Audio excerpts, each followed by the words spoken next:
Again? Okay. I want for once in all my life to have the power to mold a human destiny. I have never had the power, and now I want it desperately. Oh, you are hard to believe, Mr. Spinelli. You're just too much. Am I? Look, Greta, save the acting for the stage, all right? I will. I certainly will. You know, I think I'll try out for one of your plays. I'll probably electrify everyone. Well, Stephen was thinking of doing The Hairy Ape. Is it a good role? Would I be the hero? Victor, you wouldn't have to memorize a line. You could just go out there and burp and belch and scratch. Well, forget it. I don't think I get along with that faggoty friend of yours. Stephen is not a faggot. He's a gentleman and an excellent director. He's also an excellent faggot. Don't tell me. I worked with the man for 6 months. I saw the guy for 6 minutes, and I'm telling you, he's sweet. Come on, that tight-ass little walk, holding a cigarette like a baton, ascot, lisping. Baby, he's 3 feet off the ground. Flies like a little birdie looking for a nest. It's just so you, Victor, to mistake breeding and culture for something crude. Fine. So he read a few books. Went to NYU. Uses $100 work. Fine. Live and let live. That's my philosophy. But I wouldn't take a shower with him, that's what I'm saying. You're just jealous of him. Jealous of him? Come on. Look, stop, look, and listen. If he was Adam and you were Eve, you'd still be in the Garden of Eden, alone. Why do you resent people with intelligence and ability and class? People who have exciting minds. People who can think and feel beyond all the rest of your ordinary drab beer-belly friends. Because my beer-belly friends aren't phony. They don't have fake smiles and fake laughs and fake words. And they don't wear pants 5 sizes too small. Does that answer your question? I know what it is. I know why the people from the theater bother you so. Oh, yeah? Because they make you feel stupid. They make you feel awkward and nervous and stupid. Come on, are you serious? It's true. Last week when the group was here and we were all talking about books, and Stephen asked you if you had ever read Proust, and you said sure all the time. He was one of your favorite writers. Everybody just froze with embarrassment. Absolutely went rigid with embarrassment because they knew you never even heard of Proust, let alone read him. God, it was humiliating. I went to college. I knew Proust is Prousty.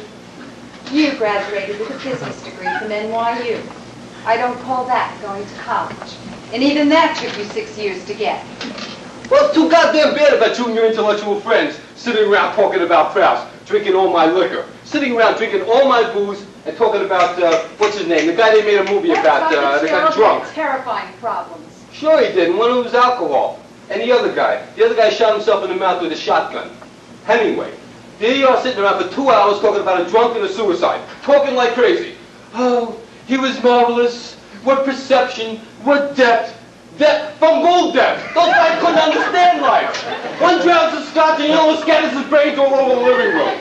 What's all the cheering about? Please don't use yourself as a model of life-facing, Victor. Hey, I stare it right in the face, baby. I don't sit around talking about how other people face it, because I face it every day of my life. I think my thoughts. I don't steal them from books. I don't pick their man's brains for ideas to try to impress a bunch of people who aren't going to be impressed because they're too busy trying to impress me. You know what I noticed about your little sewing circle the other night? Everyone talked and no one listened. Everyone sat around doing monologues and nobody gave a good goddamn what anybody else was saying. And you just sat back like a big fat Buddha, silly grin and all, and said nothing. Yeah, right. Just like you sit back and say nothing every time your father comes to this house.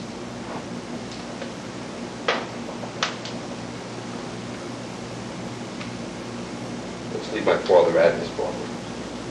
No, let's not. Let's really clear the air. You can face anything, right? Old King Kong Spinelli can face a little thing like the truth. Do you know that you are terrified of your father just as you were terrified of my friends? You're going to say that once too often, I'm going to knock you right on your fat bitch ass. Oh, big shot. Go ahead. Just try it. Keep it up now. My relationship with my father is my business, not yours. It's very much my business when he comes in here telling me how to run my house. He tells you nothing. No. Then how come every time he arrives here for his semi-monthly visit, He has the nerve to ask me if I'm pregnant.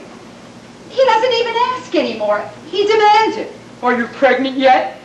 He gives me that Neanderthal look, and I'm afraid to say no. He wants a grandchild, so what? He's got 2 from your sister and 1 from your brother. What does he want? An army of grandchildren? He wants a boy. He wants the name continue. He's from the old country, all right?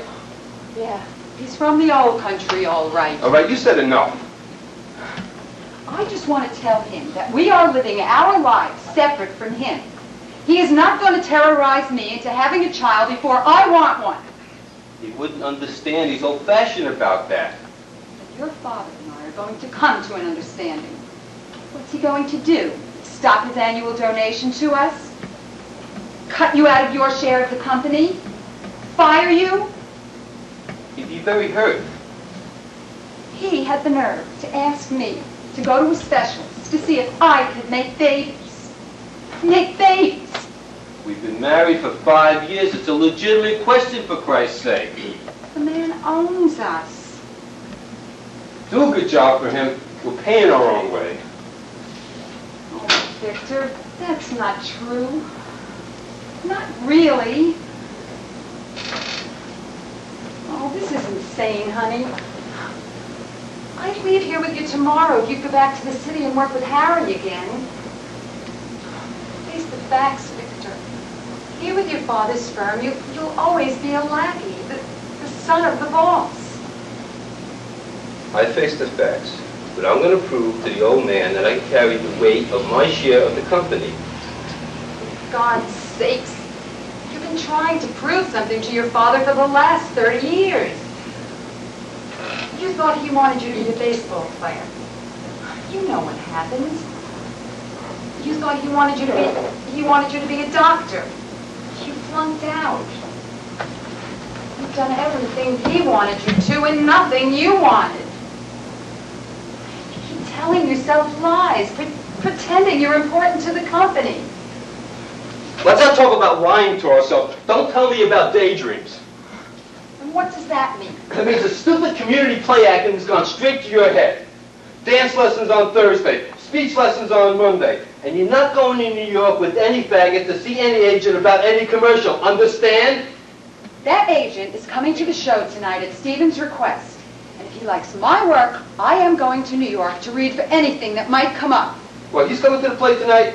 Well, you better forget about New York, baby. Wake up, because tonight the dream is over. Bye-bye, big city. Oh, you saw the dress rehearsal last week. Dress rehearsals are never very good. You know, it was so rotten, everybody was so terrible, and it was puke. Everybody's falling over everyone else. The guy that plays your lover or something, he opens the door, and the goddamn door falls down. He's standing there with a doorknob in his hand. This agent's gonna die laughing. Well, if he doesn't die of laughter, if by some small miracle he wants to get me work, I am going to New York. Do you understand? Hey, you know what your talent is? Your talent is in your boobs. Everyone doesn't see enormous boobs. I'm not kidding. Your boobs come on stage first and then you follow. That should be your stage name. Barbara Boobs. Oh, Bullet Breasts. Thank you for your confidence in me, Victor. But I am still going to work in New York. Then you better move out of my house then. Whose house? Mine! This house is mine!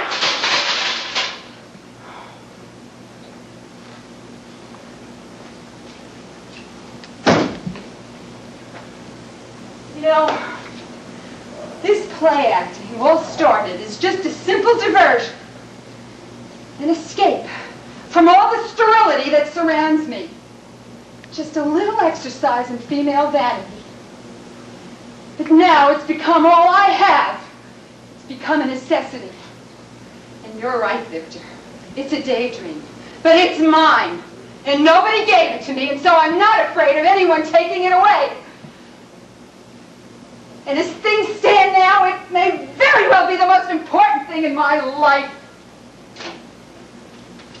I swear to you, if you go to New York, never come back to this house again. I am through. Sitting with your father and you. Sitting in this living room every third Thursday like clockwork. Listening to the goddamn grieving voice of Caruso for 3 hours. I am done inflicting that torture upon myself. And now I shall go upstairs and finish dressing for the theater.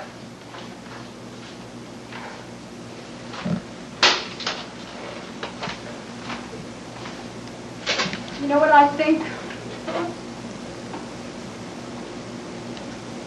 5 years together. We've simply outgrown each other.